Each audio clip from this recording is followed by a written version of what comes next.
Hi, very good morning. I'm Dr. Janak Patel. I'm a general physician. I'll be talking today on a very interesting topic which you will need to know everything regarding that particular because you will come across many patients in your everyday practice. That is hyperlipidemia or we call hypercholesterolemia or we call dyslipidemia, etc. These are all the different terms which are being utilized. So hyperlipidemia or hyperlipoproteinemia or dyslipidemia or hypercholesterolemia, these are all the terms.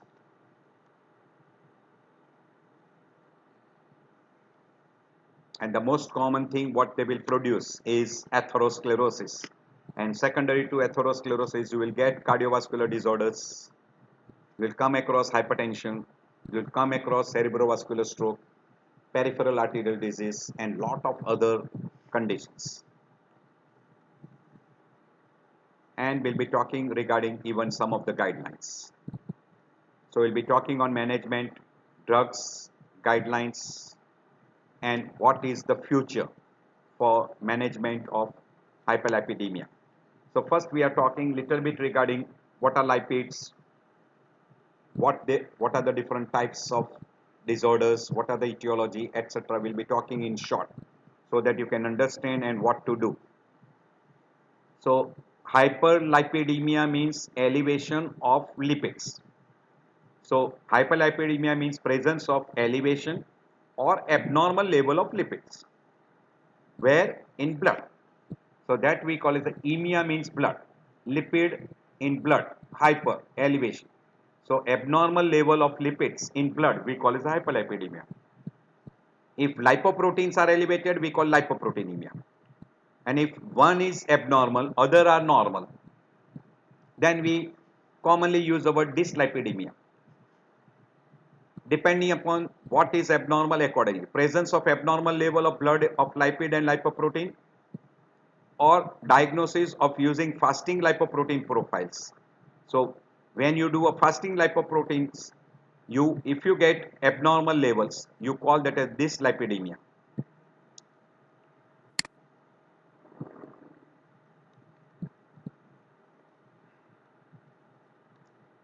Now this is one chart. I'm not going into detail. You know very well whatever you eat. From there you get a cholesterol which will be manufactured by liver. Then that cholesterol will be picked up. You will get formation of a different components of cholesterol in liver, and that will be given. So you will have a formation of VLDL, LDL, and that VLDL, LDL will be picked up by cell. Then it will be given that LDL will be going into bloodstream. This LDL will be picked up by macrophages, and it will give rise to formation of atherosclerosis. If HDL is high, it will pick up cholesterol from blood and decrease the level of cholesterol. So HDL is a good cholesterol while LDL is a bad cholesterol. LDL will give rise to development of the foam cells and give rise to atherosclerosis, and then finally again it circulates back to the liver, etc. So I am not going into the detail regarding the entire life cycle. You know very well chylomicrons, VLDL and triglycerides. They are very light, so they float on the topmost part when you centrifuge. While protein containing material, which is very rich in protein, HDL, which is rich in protein, it sinks at the bottom. While cholesterol, that is LDL cholesterol, is in between. This is important because this will be picked up by macrophages and it will give rise to what we call as atherosclerosis. While this HDL can remove that cholesterol and decrease atherosclerosis. So this is a good cholesterol, this is a bad cholesterol. This is a bad cholesterol. So chylomicrons, triglyceride, LDL, they are bad cholesterol, or we call atherogenic, while HDL is non-atherogenic. So if you look in all the plasma lipids, this is plasma lipoproteins. These are all lipoproteins. Chylomicrons, VLDL, intermediate dense lipoproteins, LDL, low density lipoproteins, lipoprotein A. These are all lipoproteins. But these all are atherogenic. These are all atherogenic. Atherogenic triglyceride rich lipoproteins. These are all triglyceride rich lipoproteins, out of which LDL is formed from IDL. So LDL is most atherogenic, and in that LDL you got lipoprotein, which is the dangerous one. While you can look at HDL, HDL is not atherogenic.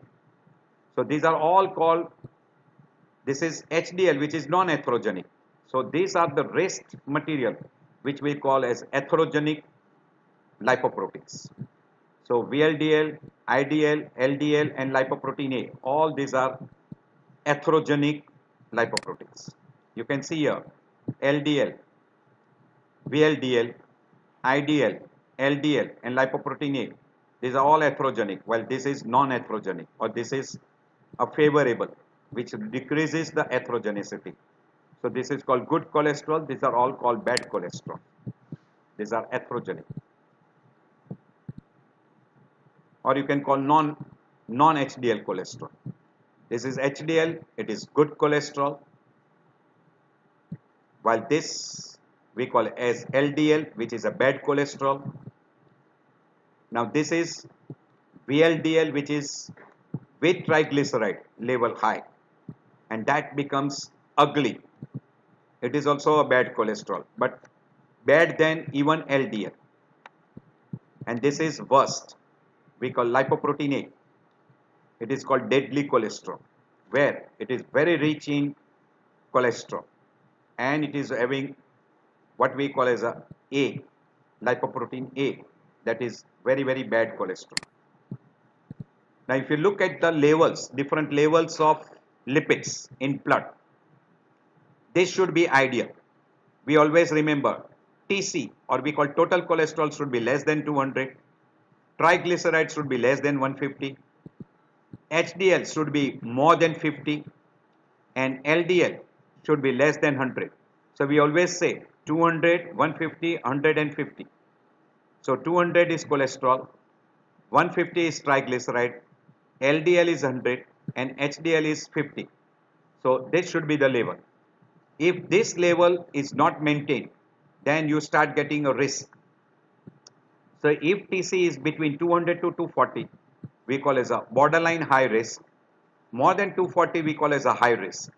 So anything more than 240 is definitely very, very abnormal. While LDL between 130 to 160 is called borderline high risk, or we sometimes use the word only mild risk. But when it is more than 160 to 190, it is high risk, and more than 190 it becomes very, very high risk. While HDL less than 50, so between 40 to 60 it is a borderline, less than 40 it is a high risk. While triglyceride between 150 to 200 is a borderline, 200 to 500 is high, and more than 500 very, very abnormal. So remember this is very, very important. Go through again and again, you will remember.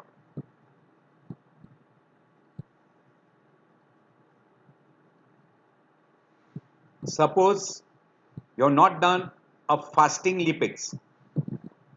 For fasting lipids, this is the base chart. Total cholesterol should be less than 200.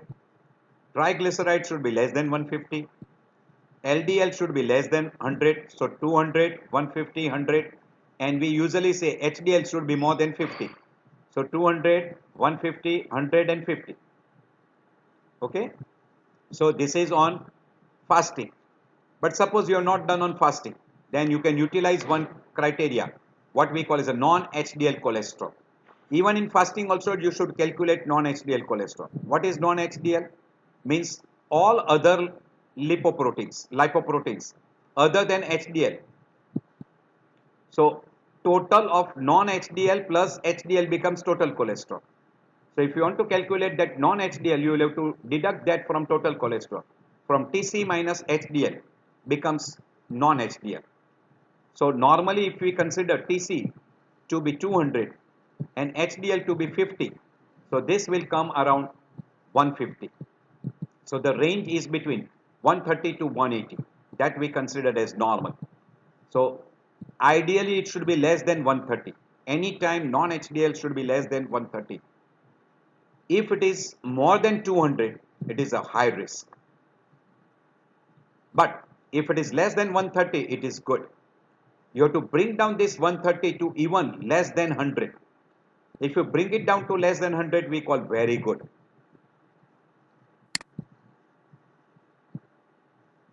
And if you bring down that non-HDL to less than 70, it becomes the best.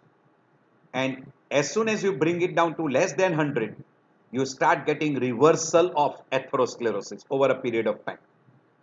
Slowly, the atherosclerotic material from all the different arteries will go on reducing.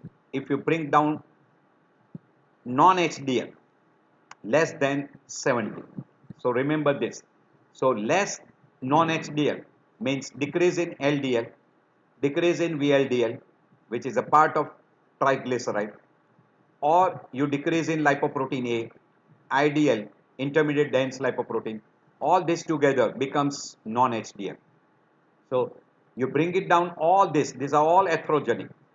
So you bring down this, non-HDL will come down. And if non-HDL comes down below 70 means all these are less. You will have a reversal of atherosclerosis. Remember that. There is another way to identify. You know, normally LDL is what we call as 100. HDL is around 50. So if you try to elevate HDL and you bring down LDL down, the ratio will become less and less. In a normal person, say we take it for granted, LDL is around 150, 130, HDL is around 60 or 50. This ratio will be between 2.5 to 3.5, which we consider as a normal. But as the ratio becomes more, means LDL becomes more, HDL is low, less than 50, and LDL is more than 130, the ratio will go on increasing. So more than 3.5, high risk, risk becomes more, we call optimum risk. More than 5, so this becomes say 30, this becomes 150, or say LDL becomes 190 and this is say around 50, so it becomes more than 5. So high risk group. So if HDL goes on decreasing and this goes on increasing, this will become more and more, then it will become high risk. So low HDL and high LDL are very high risk. But opposite of that, if HDL becomes more and LDL goes on decreasing, if it becomes less than 2, meaning if you bring this to 60 and you bring down this to 100, so it will become less. So if it is less than 2, it is good. And if you bring it down to 1.5 or even less than 1.5, it is called best. And in this condition, again, it fulfills this criteria also, non-HDL criteria also. You will have a reversal of atherosclerosis. So our target should be this. LDL to HDL ratio should be less than 1.5 and non-HDL should be less than 70, close to this. So if you bring down less than 100, closer to 70, you will have a reversal. If you bring down this ratio also less than 2, there will be reversal. Now these are the normal lipids. We call TC to HDL. Total cholesterol is say around 200 and HDL is around 50. So the ratio will come to 5. That is considered as normal. But if TC becomes more, HDL becomes low, it becomes a risk. So higher than 5 point. So if the ratio is more than 5, it becomes high risk. If HDL increases to say 60 and this becomes less than 200, then this ratio will become less. So if we bring it down to 2.5, it is good. But usually we don't calculate TC to HDL. Usually we calculate this non-HDL or LDL to HDL ratio. These two you should look at. Another thing which we usually don't do in our lipid profile is ApoB and ApoA. So if ApoB to ApoA ratio is less than 1, it is good. If ApoB is less than 20, it is normal. More than 20 is high risk. If lipoprotein A, if this is also not done routinely, less than 20 is normal, more than 30 is high risk. So this two becomes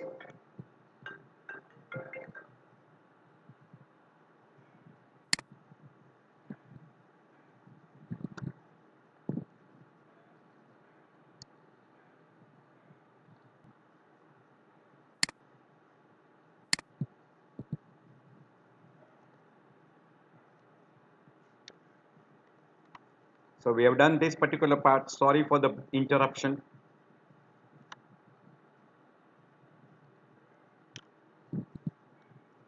So usually we don't do apolipo, ApoB, ApoA and lipoprotein A.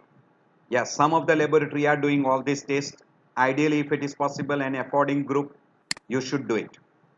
Now, if you go to etiology, you know that only 5% of the people is because of genetic disorder, or we call familial, or we call primary.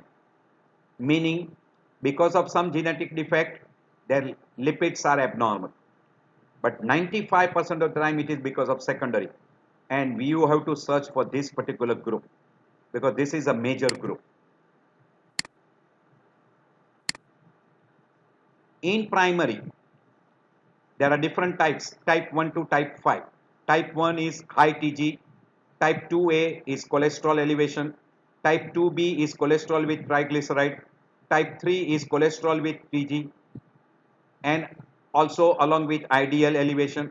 Type 4 is pure TG, type 5 is also pure TG, but in that VLDL with chylomicrons. These are the different types of abnormal lipids. You can see almost type except type 2A, everywhere the TG is elevated. So almost in congenital variety, TG is almost commonly elevated. But in type 2A, it is a pure cholesterol elevation, and that is the LDL elevation. While in 2 and 3, 2B and 3, that is cholesterol with TG, that is being elevated. Type 3 and type 5 are rare, and the most common variety is type 4 variety, where TG is pure TG is elevated, and type 2A, where pure cholesterol is elevated. These two are the common. While most common variety, you come across another group, that is type 2B, where cholesterol as well as TG is elevated. So to repeat again, type 2B is the most common, where cholesterol with TG is elevated, means LDL and VLDL is elevated. Clear? So TG will give rise to VLDL. So these two are elevated in type 2B, and 2A and 4. 2A is cholesterol and 4 is TG. If you remember well and good, or just remember, TG and cholesterols are elevated. TG and cholesterol. And in cholesterol, LDL is elevated. In TG, VLDL will be elevated. So type 1, familial hyperchylomicronemia. Type 2, and again in that you have got A and B, that is familial hypercholesterolemia. Then 3, hypolipoproteinemia. Type 4, triglycerides. Type 5 is also triglyceride, but along with chylomicrons. So you have got a familial variety, that is type 1 to type 5. And you have got a secondary groups. The most common is because of the abnormal dietary habits, that is we call junk foods, which is rich in fat. The second most common cause is diabetes mellitus, which is always associated with abnormal lipids, particularly TG is very abnormal in that group. Another is obesity, and when you get obesity with increase in chance of diabetes, hypertension, etc. We come across a group we call as a cardiometabolic syndrome or syndrome X, or we call that as metabolic syndrome. That is very, very common, and India is becoming a capital for cardiometabolic syndrome. A chronic alcoholic will also have a abnormal lipids. As far as drug is concerned, two most common drugs which are utilized, there are many more drugs. Beta blockers, particularly atenolol and hydrochlorothiazide when it is used in a larger doses. As far as the renal disorder is concerned, nephrotic syndrome is very frequently associated with hyperlipidemia. A chronic liver disease and particularly obstructive jaundice will produce elevated cholesterol levels. Female on oral contraceptive pills are also more prone to have a hyperlipidemia, and don't forget myxedema. So these are the most common condition you must look for secondary groups. And out of all this, dietary habits, diabetes and cardiometabolic syndrome, this three comes topmost on the list. Topmost on the list. Then comes alcohol, drugs, nephrotic syndrome, obstructive jaundice, oral contraceptive pills and myxedema. Indirectly, if you have got any one of these particular person, any one of these person, lipids level must be done. If a person is hypothyroid or female on oral contraceptive pills, or clinically there is an obstructive jaundice or nephrotic syndrome, person is on a beta blocker or hydrochlorothiazide, person is a chronic alcoholic, clinical suspicion of obesity, cardiometabolic syndrome, diabetic, etc. You must do lipids. Lipid study must be done. So 5% are only primary, 95% are secondary groups. And these are all the things in a secondary: diet, drugs. In a drugs you can see diuretics, glucocorticoids, amiodarone, cyclosporine, then retinoic acids, anabolic steroids. There are a lot of other drugs. As far as bile, we have already told you, obstructive jaundice, nephrotic syndromes, hypothyroidism, obesity, and even during pregnancy also, you can have elevated LDL. This is elevated LDL in secondary groups, and this is elevated TG in secondary groups. Always remember that. Diabetes will produce more of TG, while diuretics, glucocorticoids, amiodarone, they will hypothyroidism, all that will have LDL as well as TG, both will be elevated in that group. These are all the conditions where LDL will be elevated, this is TG where it will be, and this is decrease HDL. Even cigarette smoking can decrease your HDL level. Try to remember that. This is the most common. We call it dietary habits. We call junk foods. These are all those rich in fat materials and sugar. Again, same. Syndrome X, that is, which will give rise to type 2 diabetes, atherosclerosis, dyslipidemia, decreased fibrinolytic activity, hyperinsulinemia, uric acid level will be elevated, hyperuricemia, polycystic syndrome, polycystic ovarian syndrome, obesity, insulin resistance, hypertension, IGT, and then can end up with the type 2 diabetes mellitus. So that is very common, syndrome X. And if a person starts getting obesity, insulin resistance will be there, and that will be together hypertension, obesity, hyperinsulinemia, diabetes mellitus, triglyceride will be elevated, even LDL will be elevated, and there will be low HDL. This is a peculiarity in diabetes, hypercoagulation, and that will finally end up with what we call as atherosclerosis. And this is peculiar, we call as a metabolic syndrome. Insulin resistance with diabetes mellitus will end up with metabolic syndrome. HDL is very favorable, and that's why it is called anti-atherogenic.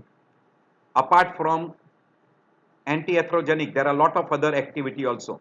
We call pleiotropic effect, vasodilatory activity, anti-thrombotic activity, anti-infectious activity. It reduces the cholesterol from atherosclerotic plaque, endothelial repair, anti-apoptotic activity, antioxidative activity, and anti-inflammatory activity. All these are favorable. So higher the level of HDH, all this activity will be more, and it will help in reducing atherosclerosis and cardiovascular complications. These are the manifestation which you can see clinically. These are called xanthomas, eruptive xanthoma. This is called xanthelasma, xanthelasma, and these are over the tendon, xanthomata. These are over the knuckles, over the knuckles.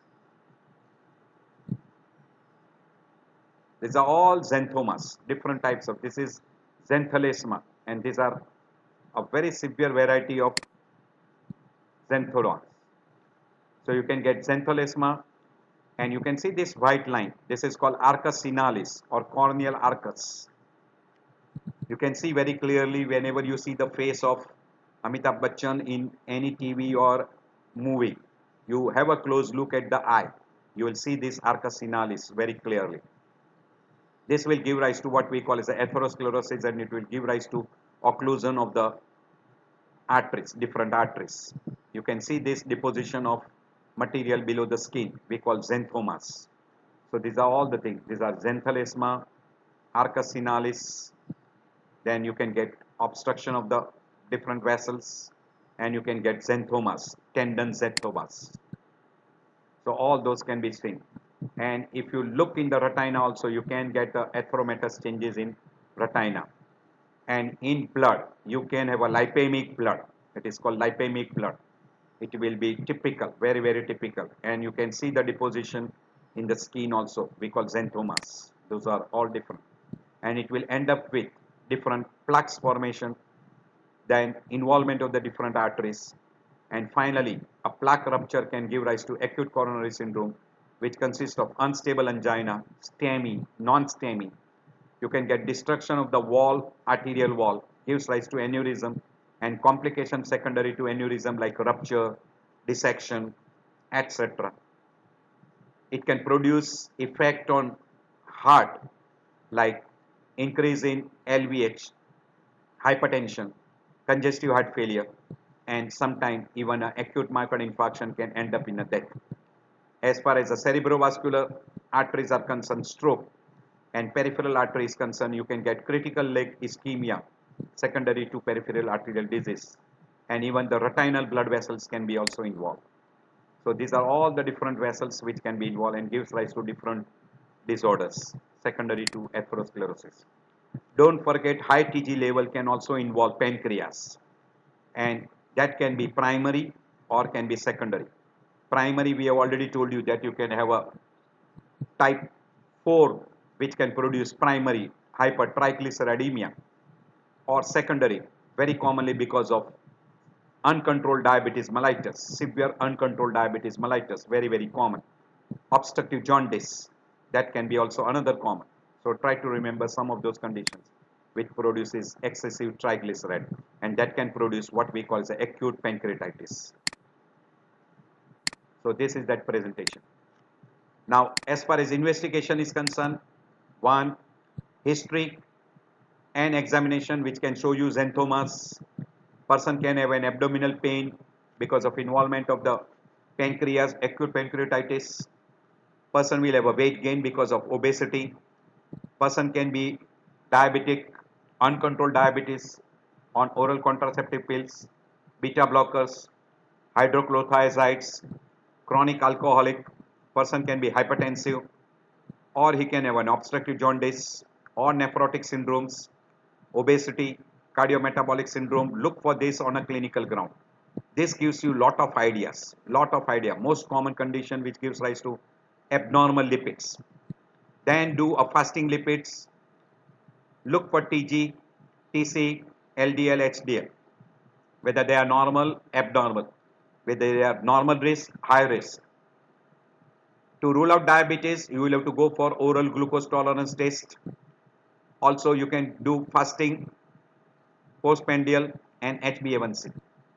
To rule out thyroid disorder, particularly myxedema, T34 TSH, liver function test and renal function test. Obstructive jaundice can elevate TG very high, and chronic renal disorder also can have an abnormal lipids, particularly in a nephrotic syndromes. effect of lipids will be atherosclerosis, and you will have to search for atherosclerotic effect on coronary artery by means of ECG, TMT and angiography, coronary angio. Or you can have a fundoscopy, examine the retina. You can have a Doppler study for renal artery. You can do a Doppler examination for carotid blood vessels. And you can also do some of the investigation which can detect atherosclerosis very early, like ankle brachial index, carotid intima media thickness, CIMT, carotid intima media thickness, carotid C, intima I, and media T thickness by intravascular ultrasound, IVUS. That can be done. It is an invasive procedure. While pulse wave velocity, ankle brachial index, and Doppler study, they are non-invasive study which can give you an idea regarding early atherosclerosis. You can also look in a family history. If there is a strong family history of premature coronary artery disease, then also you can go for the study. These are all the person in whom the lipids should be done. These are all the risk factors which are there. And even a person who is a smoker, if CRP is elevated, metabolic syndrome is there, look for lipoprotein A, even do homocysteine level. If possible, look for lipoproteins, other lipoproteins, that is ApoB, ApoA, strong family history. All those you should look for. And there are some of this, I've already told you, carotid intima media thickness you can go for. You can go for the aortic and carotid Doppler or MRI, calcium score, carotid calcium score, ankle brachial index. You can look for a pulse wave velocity, vascular studies, all those can be done. These are all the things which can give you an idea regarding the involvement of the different blood vessels by means of atherosclerosis. And these are all the different types of study what can be done, different studies to find out a non-invasive measurement of atherosclerosis, endothelial dysfunction, arterial stiffness by pulse wave velocity, peripheral blood flow by ankle brachial index, and thickness of the blood vessel by means of a carotid intima media thickness by doing intravascular, sorry, not intravenous, intravascular thickness by ultrasound. In Indian dyslipidemic, a particularly person has got a very high TG, high lipoprotein A, and decreased LDL. This is a classical triad which you see in an Indian person. So while management, this is a main pillar, a rigid control in diet and rigid control in exercise. You should do a lifestyle modification. Diet should be modified according to BMI, complications, etc. And exercise should be also directed according to that. And then comes what we call as, along with this, education is a must. And then is a drug. Among drug, the most common drug which is utilized is called hydroxyl methyl glutaril, that is HMG, hydroxy methyl glutaril coenzyme A reductase inhibitors. So it is called HMG CoA reductase inhibitor. Short form we call statins, and that is predominantly will reduce your cholesterol, we call as LDL cholesterol. If a person has got high TG, usually the fibrates are utilized. We call fibric acid derivatives. If HDL is low, then we call nicotinic acid derivatives are utilized. That is niacin, which will help in elevating HDL. And if high fat diet is regularly taken, then you can inhibit the absorption of fat from intestinal mucosa by using ezetimibe, and that is will reduce LDL as well as TG absorption from GI tract. Also bile acid binding resins, it is short form called as BAR, bile acid binding resins, bile acid resins, and the name for that is colesevelam. So this is utilized for that purpose because it will bind this bile acid, hence lipids will not be metabolized and that will not be absorbed from GI tract and it will be thrown out in stool. But these two are not commonly being utilized. Probucol, that is also not commonly utilized. There are other compounds also. We'll be just naming those particular compounds. The most common utilized is statins, fibrates, and niacin. Ezetimibe is commonly utilized as an add-on therapy to statin. We'll be talking when. So we call ABCD approach. A for aspirin and antiplatelet therapy, B for blood pressure monitoring and control, C for cholesterol and dyslipidemia, D for diet and nutrition, and E for exercise. So this should be together. Diet, exercise, and lipid control are not the only things. You have to have a blood pressure control simultaneously, and you should also add on aspirin to any person who has got a dyslipidemia.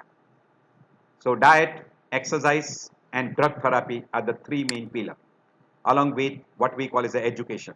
So person should be aware of dietary management by optimizing the weight. BMI should be less than 23. Restrict fat intake, restrict alcohol, restrict smoking, increase fiber intake, limit sweets, increase fats consumption. All these are prime impact. So eat more fiber, know your fats, which are bad fat, which are good fat, smart proteins are beneficial, and low carbohydrate diet. So there are some good material which is containing a good fat. We call avocado, olive oils, peanuts, etc. Those are good.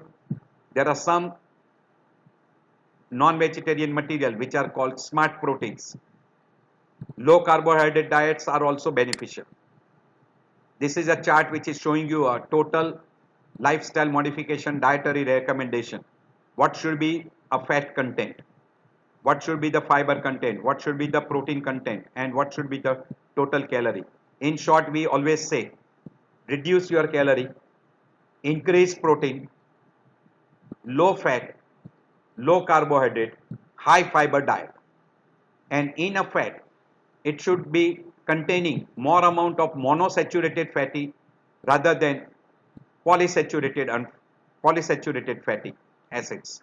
So 20% should be monosaturated, 10% should be poly, and saturated fat should be less than 7%. So that should be in that. Carbohydrate content should be less. Carbohydrate, low carbohydrate, high fat, low fat, high protein, low fat, low carbohydrate, high fiber, and low calorie. So low calorie, low fat, low carbohydrate, 3 low, high protein, high fiber, with exercise gives you a good results. So these are all the materials which should be in a dietary lifestyle modification. At leisure time, you can undergo this. This is all a dietitian can give you a good idea. So lifestyle modification in the form of stop smoking, stop alcohol, good exercise, maintain your weight, decrease your BMI, all will help you. Loss of weight, stop smoking, regular exercise, stop alcohol is always beneficial. Yes. Famous person says, Mr. Modi, it is true that there are 4 billion lazy people in India. So what does the Modi replies? Yes, that's why I invented World Yoga Day. So you can understand, exercise helps you a lot. So safety, aerobic exercise, more than 20 minutes per day, at least 3 days per week. We say 5 by 7, minimum 5 days in a week, promotes weight loss and increases HDL. If you stop smoking, can lower your oxidative stress, reverses the endothelial dysfunction, and it also increases HDL. So if you stop smoking and if you are non-smoker, HDL is naturally elevated. And in a dietary therapy, weight loss, physical activity, pharmacotherapy, behavior therapy, You can even undergo what we call as a bariatric surgery or a metabolic surgery, can help you to increase your HDL level, improve your glycemic control, and reduce your blood pressure. So these are all the benefits because of a lifestyle modification, weight loss, exercise, etc. Now these are regarding a drugs. We call HMG coenzyme A reductase inhibitor. We all call statics. Then we are having fibric acid, fibrates, fenofibrate, gemfibrozil. You have got a niacin, nicotinic acid, bile acid sequestrum, covalescum, cholesterol, cholesteramine. These are very rarely utilized. Then cholesterol absorption inhibitors, ezetimibe. So all these are the drugs. And now there is one another group of drugs, CETP inhibitors. Even it is very difficult to remember those names. So that particular inhibitors are being there. Other than statin, we call non-statin lipid lowering drugs. Those are niacin, bile acid, fibric acid, intestinal acting drugs, that is ezetimibe, omega-3 fatty acids, dietary adjunct, which we call as a plant sterols, fibers, esters, etc., and CTP inhibitors. All those are called non-statins. Basically, we have got three main weapons for dyslipidemia. We have got for LDL, we have got statin. For TG, we have got fibrates. And for HDL, we have got niacin. These are the three most common drugs which are being utilized in your everyday practice. There are some non-pharmacological compounds. So it includes all. These are all non-pharmacological and pharmacological targets. Dietary restriction will help all. That is first. Dietary restriction and exercise, stop smoking, stop alcohol, weight reduction, maintenance of BMI, etc. will help you a lot. Then comes what we call as cholesterol absorption inhibitor. So when it comes to gut, ezetimibe will decrease the absorption of cholesterol. And another compound which will also help is bile acid binding resins, covalescam. So that too will be acting on a GI tract. Once that material is digested, goes to the liver.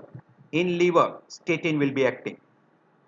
Once from liver, you get a pool which is thrown out and recirculating, where bile acid sequestrum will be also acting. So bile acid sequestrum will be also acting at that level. Then comes what we call as a VLDL production. From liver, VLDL is thrown out, and that will be reduced by niacin. So niacin will be acting at this level and will reduce your HDL formation, or it will increase your HDL production. And fibrates, that will be acting at the level of TG. Fibrates will be acting at the level of TG. That is where it is, yes, here. It will be acting at this level. And it will be reducing what we call as TG levels. And CTP inhibitors will be acting at this level. Will be acting at this level. So these are all the different materials which will be acting.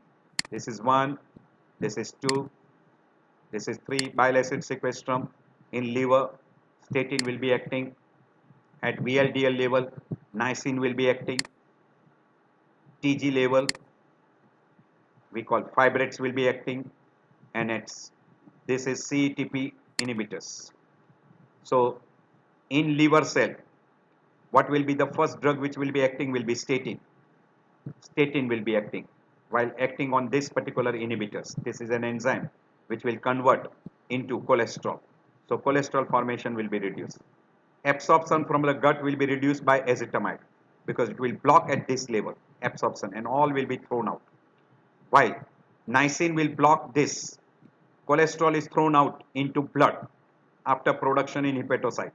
So that will be blocked by niacin. So you will have a reduction in a VLDL. Hence there will be increase in what we call. So TG level will reduce, and also it will increase the what we call as HDL level. So niacin will also help in that way. So that will be this.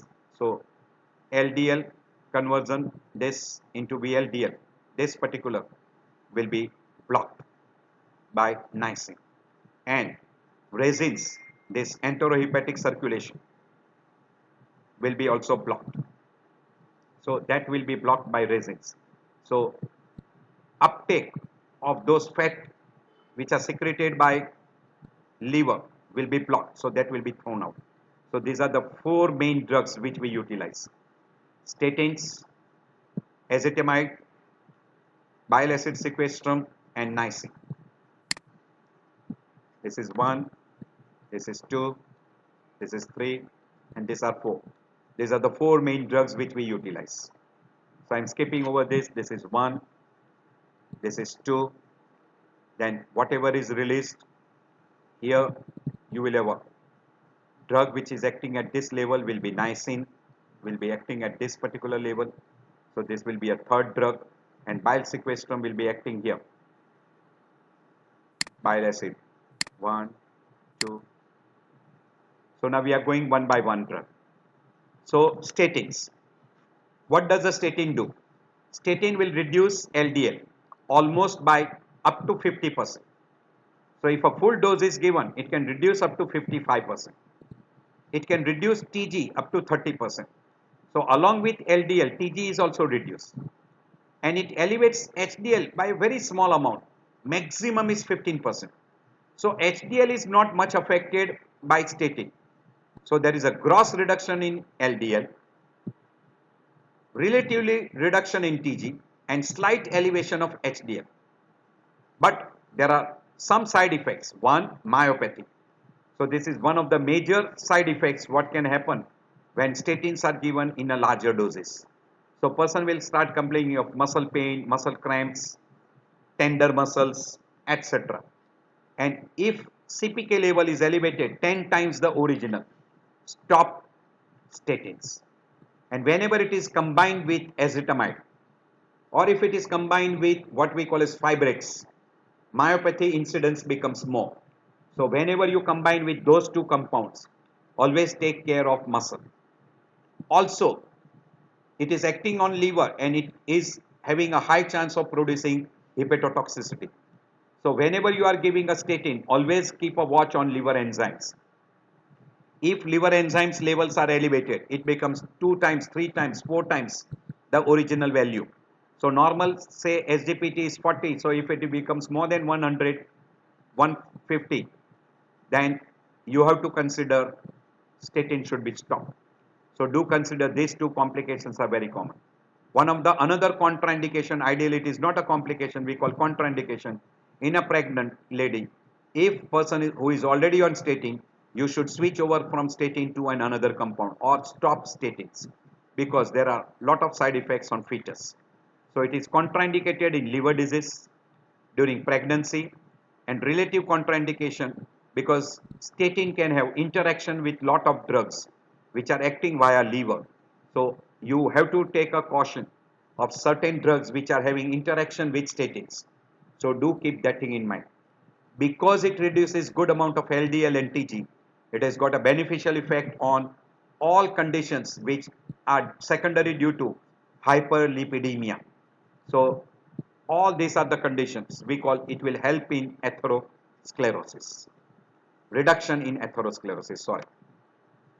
It is also having a pleiotropic effect, meaning on endothelial nitric oxide level are increased, so it improves endothelial dysfunction. Endothelial adenesis also decreased. Fibrinolysis is activated, so it activates TPA, endothelial fibrinolysis is activated, by which it will reduce the chances of production of a thrombus, and it also decreases the platelet aggregation. So these four are additional benefit which are given by statin because it decreases isoprenoid, and this particular compound will have beneficial effect on nitric oxide, endothelial cells. So on an endothelial cells, it increases the what we call is a dysfunction is reduced, endothelial function is improved, dysfunction is reduced, adhesiveness is reduced, fibrinolysis is improved, and platelet aggregation is decreased. All this helps in atherosclerotic thrombus formation. So it will reduce the chance of thrombus formation. So lipid lowering drugs, pleiotropic effects, all those are what we have uttered. It improves endothelial functions, reduce vascular inflammation and platelet aggregations, antithrombic actions, stabilizes the plaque, neovascularization in an ischemic tissue, enhance fibrinolysis, immune suppressions, and on bone, it has got one effect. It has got osteoclast apoptosis, and it increases the synthesis activity of osteoblasts. So these are what we call the pleiotropic or beneficial effects. So by giving statin, you are giving some additional benefits to endothelium. There are some common statins which are being utilized. The most common statin which are utilized at present is atorvastatin and rosuvastatin. Rosuvastatin is twice powerful as compared to atorvastatin. So 10 milligram of atorvastatin is equal to 5 milligram of rosuvastatin, and reduction is almost equal. Almost equal. No superiority. No superiority. What does the guidelines says? According to the guidelines, in a high intensity therapy, you have to reduce LDL by more than 50%. In moderate, 30 to 50%. And in low intensity, you have to reduce up to 30%. So in a low intensity, 30%. But in that, what you have to do? You have to give an atorvastatin. So usually they say that minimum dose for atorvastatin you should give 10 to 20 milligram, and maximum is 80. While in rosuvastatin, maximum is 40. In a low intensity, usually no one prefers. Minimum you give 10 to 20 milligram. So by and large, everyone goes for moderate intensity, except if a person has got severe myositis, myopathy, then you go for a low intensity therapy.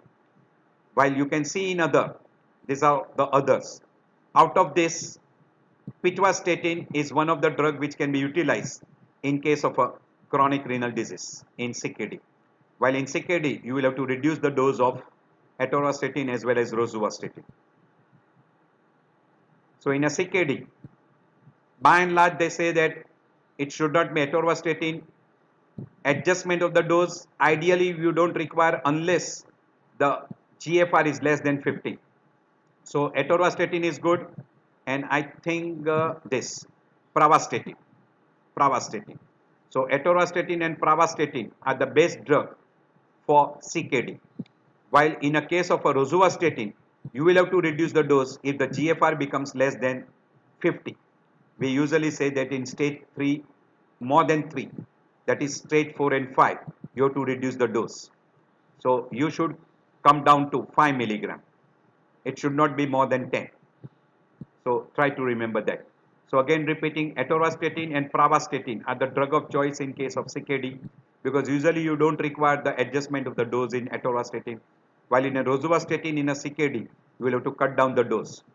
So rosuvastatin, you have to cut down if GFR is less than 50. Now we come to the second drug, that is fenofibrates. Fenofibrate alone is usually not indicated commonly unless the person has got a very high TG, that is very frequently in a primary hypertriglyceridemia, that is type 4 variety, and also sometime in a case of a type 2 where cholesterol as well as TG is both are elevated. It will help in reduction of VLDL. It will increase the hepatic LDL uptake, so it will reduce LDL also simultaneously, and it will inhibit synthesis of TG in liver, by which it will help in reduction in a TG level. So it will have a modest decrease in LDL, only 10% we say. It increases HDL also by 10%, but there is a marked reduction in a TG. Maximum dose can reduce up to 50%, but average reduction is 30. But when it is combined with statins, the reduction is very good. It goes up to 50% reduction in TG level. So even if your TG is 500, it can reduce and bring it down to 250 or even more than that sometimes. Yes, that is most common drug which is utilized is fenofibrate. But whenever it is combined with statins, the myopathy chances are more. So always keep it in mind. So major action, we already told you, it will lower LDL, it will raise with high TG, may raise slightly, but it lowers TG up to 30, maximum is 50%. And it also raises HDL by 10%. Side effects are mainly GI tract side effects like dyspepsia, nausea, vomiting, etc. When used with statins, chances of myopathy becomes more. It can give rise to a gallstone formation. So this is one of the major drawback of using fenofibrates. So whenever a person is on a fenofibrate for a longer period, do keep a watch on gallstones. Diarrhea, nausea, blood visions, increased gallstone formations are a major side effects. And also it can have a side effects on a liver producing prolonged prothrombin time. So mild hepatotoxicity also, but when combined with statin, that can further be aggravated. So liver study and gallstones you should look in case of whenever you use fenofibrate, and particularly in combination with statins. Always look for that. So what is the importance of statin combination with fibrates? Precaution. Use statin alone for non-HDL code. Don't add fibrates. Use fish oil or niacin for elevating HDL rather than fibrates. Keep the dose of statin as low as possible and fibrate dose also as low as possible. So don't go for 80 milligram with combination with fibrates. Don't go with that. So use 10 or 20 milligram of atorvastatin with fibrates. Fibrates dose in the AM and statin should be given at PM. So by and large give fibrates in the morning and statin in the evening. Statin in the evening is always better. So we usually say at bedtime or after dinner. Combo packs by and large don't use in renal impairment because you have to adjust the dose of statins. You cannot cut down the dose when you are using a combo pack. So always in a case of a CKD, use separately. Teach the patient to recognize muscle symptoms, and as soon as the person starts getting muscle symptoms, do CPK levels, and if CPK level are more than 5 times to 10 times of the original level, you should think of stopping the drugs. Discontinue the therapy if CPK is 10 times the upper limit of normal. So even if it is more than 5 times with the muscle symptoms, give a warning, you can cut down the dose. So these are to decrease these side effects. Usually we call microfibrates of nanoparticles are utilized, and you use choline fenofibrates. So choline fenofibrates has got less side effects, and micronized or nanoparticles of fenofibrates are better drugs to reduce the side effects of fenofibrates. Best is choline fenofibrates because dose required is less. It becomes less than 135 milligram per day. So that is beneficial. And also micronized or we call nanoparticles of fenofibrates become better drugs than routine. We go to the another compound we call niacin. By and large, the niacin is not commonly utilized because there are a lot of side effects of niacin producing cutaneous symptoms. It can produce hyperglycemia. It can also increase gout, and person can have a weight loss, and person can have a new onset of atrial fibrillation. So because of this particular, niacin use are minimized. Always whenever a person is using niacin, you have to keep a watch on liver enzymes. So keep a watch on liver enzymes. If it is elevated more than 3 to 4 times the upper limit, stop niacin. Or if a person starts getting flushing, hypotension symptoms, hyperglycemia, or if uric acid levels are elevated, stop niacin. The dose required is 500 milligram in a sustained release preparation. Maximum is 2000 milligram. But as far as possible, don't go for a higher dose. Start at a lower dose.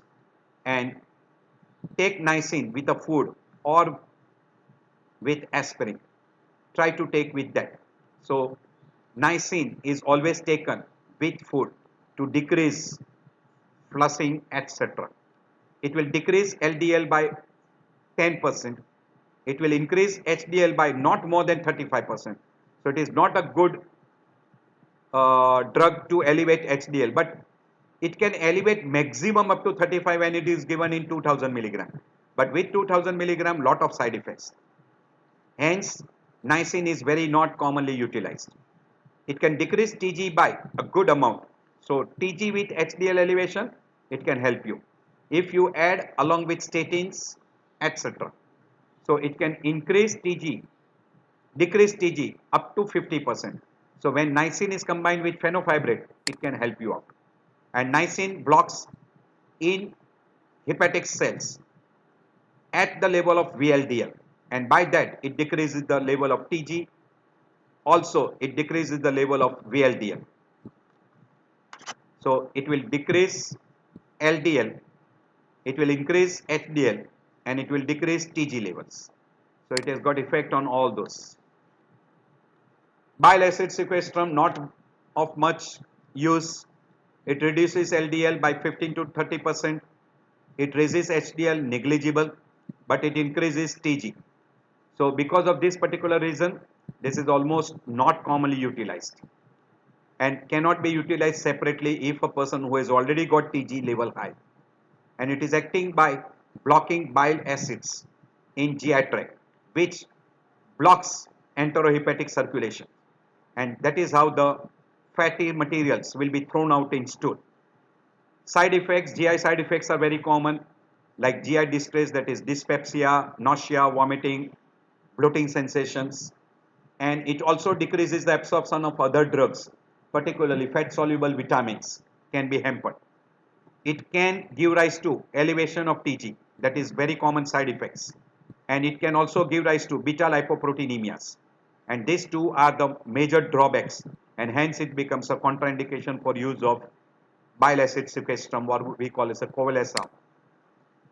So in that particular, don't try to use that, and that is where it is acting. I've already mentioned. We call non-statin drugs. These do not act via liver, hence they are less hepatotoxic. Omega-3 fatty acids mainly found in a fish material, fish oils, certain fish, etc. So omega-3 fatty acids, if you utilize in an optimum dose, then only it can give rise to decrease in TG by 45%, HDL increase by 9%, and increase in LDL by 44%. Oh my God, it increases LDL by tremendous. So again, use of this has to be decided if you want to decrease the TG. So omega-3 fatty acids use. So these are the different labels which are being there. What are the first choice? What is the second choice? And what disease it gives rise to. So if LDL is high, statin is the first choice. Second choice is ezetimibe. But the common, if statin combined with ezetimibe, myopathy is common. Statin combined with fibrate, myopathy is common. If TG is high, fibrate is the first drug of choice. Second drug of choice is niacin. LDL, and because of this too, what we say, that decrease carbohydrate intake. Otherwise, the person will have a high chance of getting hyperglycemia. If LDL is low, niacin is the first drug, fibrate is the second drug, and exercise is the third. So this will be a most common way of increasing HDL and decreasing LDL. If LDL and TG both are high, then statin plus fibrates. When statin plus fibrates, myopathy is very, very common. So do keep it in mind. And then you can add niacin. If LDL and HDL, LDL is high, HDL is low, statin plus niacin. Don't add fibrates. If TG is high and LDL is low, so fibrates plus niacin. And if all are abnormal, LDL is high, TG is high, and HDL is low, again statin plus fibrates together. And you can add, what we call as a bile acid sequestrum, niacin, ezetimibe, or fish oil, depending upon that. Okay, so this is a summary of what we have discussed at present. Now we'll be going through some other components which are high risk group. A person who has got a high homocysteine along with abnormal lipids, folic acid with B12s, folic acid should be given in a larger dose. Small dense lipoprotein, if it is high, statin with fibrate should be used. If lipoprotein A is elevated, niacin can be added. Phenotype B are there, still under research. No drug has been identified for phenotype B and phenotype A. But usually try to control aerobic exercise, diabetes control, obesity control is a better choice. This is that whatever we have given before. Pure cholesterol elevation, statin is a choice. Pure triglyceride, fibrate is a choice. And when both are abnormal, then statin with a fish oil, statin with fibrates is a choice. We go one by one whatever we have given before. Pure LDL, first drug statin, second drug fenofibrates. If TG is high, first drug fibrates, second drug statin and niacin. If LDL is high, TG is high, statin with fibrates. If HDL is low, niacin is a drug of choice and exercise. With pancreatitis, because of high TG, you will have to treat pancreatitis with fluid resuscitation, analgesic, bowel rest, nil by mouth, nasogastric aspiration, etc. Plus insulin infusion, heparin, plasmapheresis, and among lipid lowering agents, fibrates is a drug of choice and omega-3 fatty acids. But again, this has to be used with caution. During pregnancy, if a person gets high TG induced pancreatitis, then treatment generally does not differ in pregnancy, but initiation of fibrates and omega-3 fatty acid reduces the risk of recurrent pancreatitis, but you have to take care because this can produce side effects during pregnancy.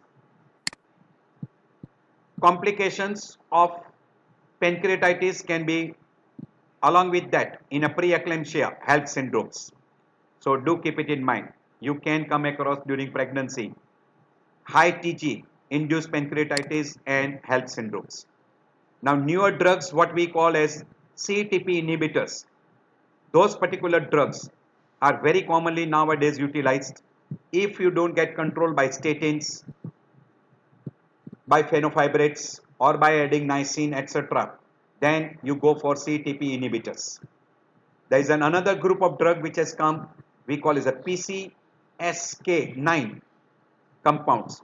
So protein convertase compounds, protein convertase subtilism K9 compounds. So these are the two most commonly being utilized nowadays. Now they are coming out with apoproteins, apolipoprotein B synthesis inhibitors. There is microsomal triglyceride transferase protein inhibitors, and they are also trying to find out thyroid hormone analogs which can help in dyslipidemias.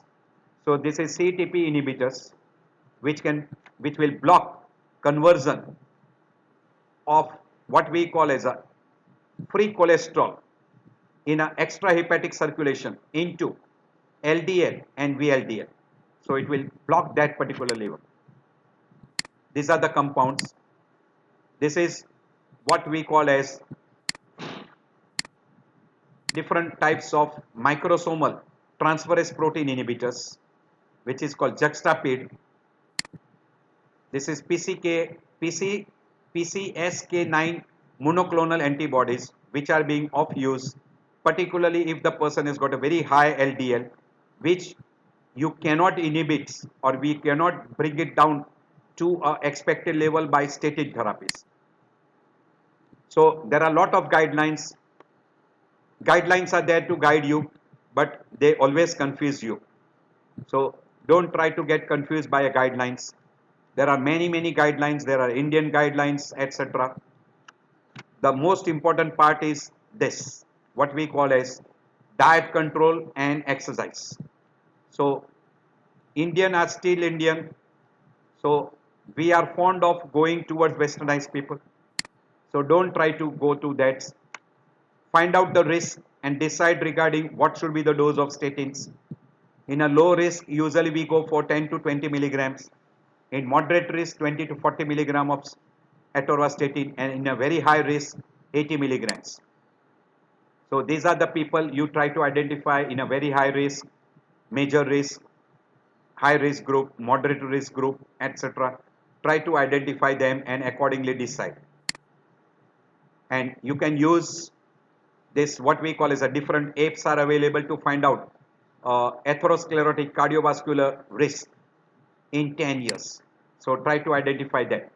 So any person who has got increased atherosclerotic cardiovascular risk or person who is undergoing PCI, prevention of a cardiovascular damage from diabetes, a person with a very low HDL level, CKD patient, very high LDL more than 190, a person with IGT and a high CVD risk, a statin intolerance, or person with a risk of statin therapy like mixed dyslipidemia, type 2 diabetes, or atherogenic mixed dyslipidemia without diabetes mellitus.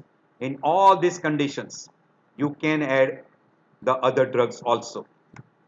So in summary, if you put together any patient with high risk group, atorvastatin in a full dose, we call high statin therapy.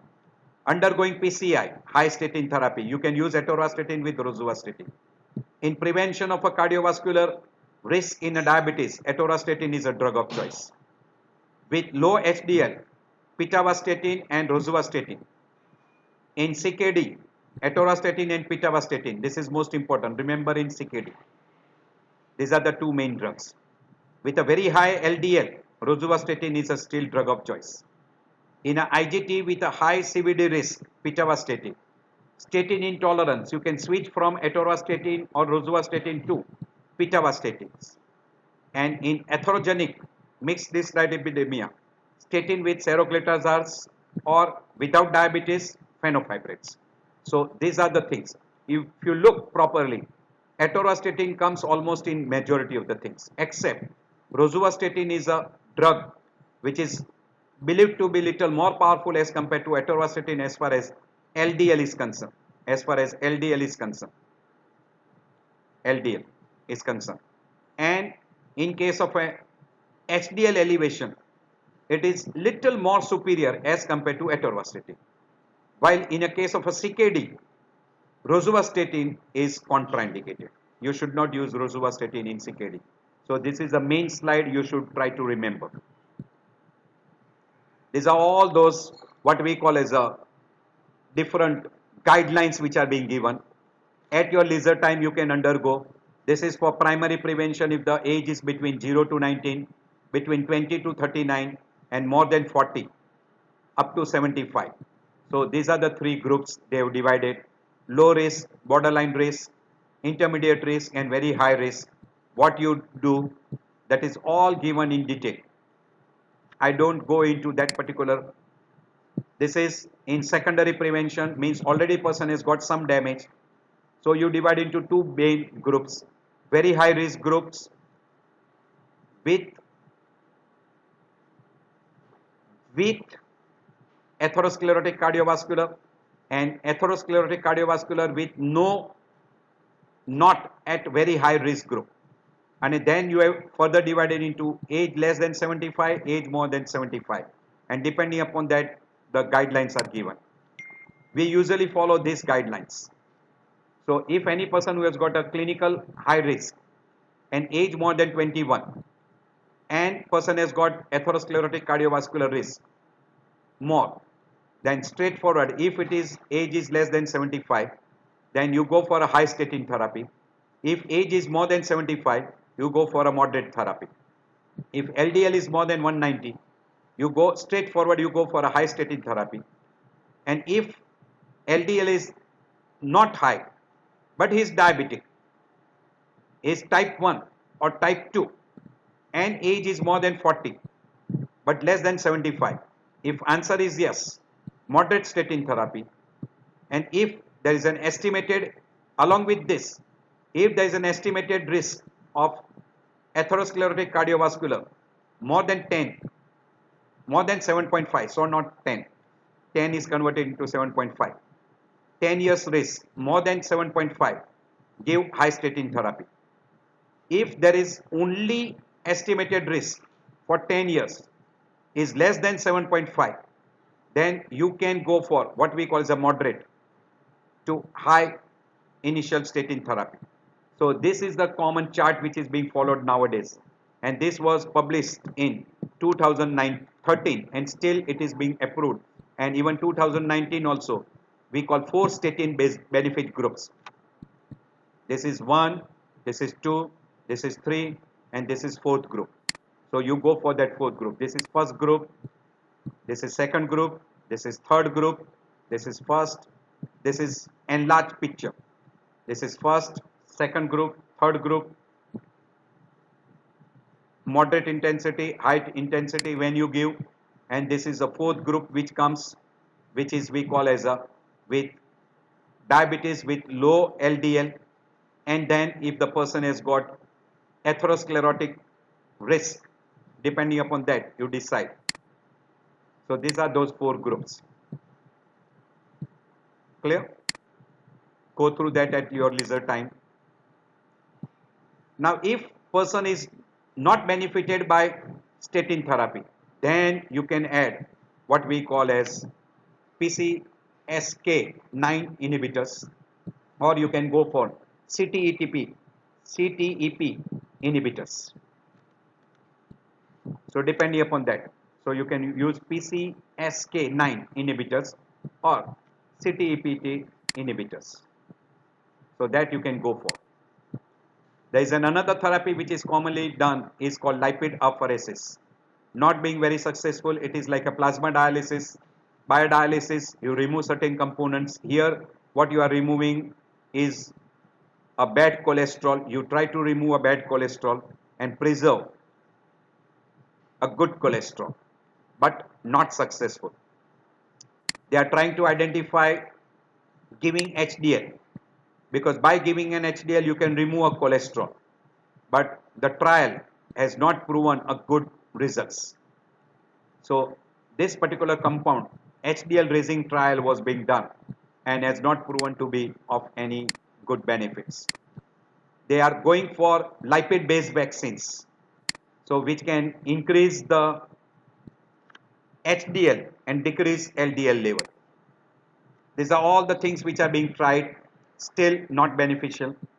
Hope this lecture will be helpful to you. So I end my lecture here.